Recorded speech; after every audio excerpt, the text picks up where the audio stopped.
આપણા સૌરાષ્ટ્રની એક પ્રખ્યાત કહેવત છે કે ઠાકર કરે ઈ ઠીક. ભગવાન જે કરશે એ સારું જ કરશે, એવો એ કહેવતનો ભાવાર્થ છે. અને વિશેષ કરીને ભરવાડ જ્ઞાતિના લોકો એ કહેવતનો વધારે ઉપયોગ કરે. કોઈ વ્યક્તિ જ્યારે મુશ્કેલીમાં હોય, એના ઉપર કોઈ સંકટ આવી પડ્યું હોય, ત્યારે સામેનો વ્યક્તિને આશ્વાસન દેતા આ કહેવતનો ઉપયોગ કરે કે ભાઈ ચિંતા કરમાં, ઠાકર કરે એ ઠીક.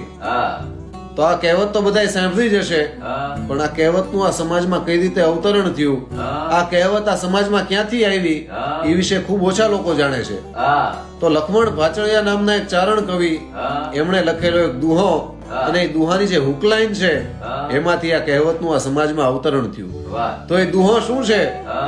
મનસુબા માનવ તણા ઈ તો બધા અઠીક. મનુષ્ય જે મનસુબા ઘડે છે, માણસ જે ધારણાઓ કરે છે, એ તો બધી ઠીકા ઠીક છે. મનસુબા માનવ તણા ઈ તો બધા અઠીક, માટે ભાંચળિયો લખમણ ભણે કે હવે ઠાકર કરે ઈ ઠીક. તો આ દુહાના ચોથા ચરણથી આ કહેવતનું આ સમાજમાં અવતરણ થયું. મનસુબા માનવ તણા ઈ તો બધા અઠીક, માટે ભાંચળિયો લખમણ ભણે કે હવે ઠાકર કરે ઈ ઠીક.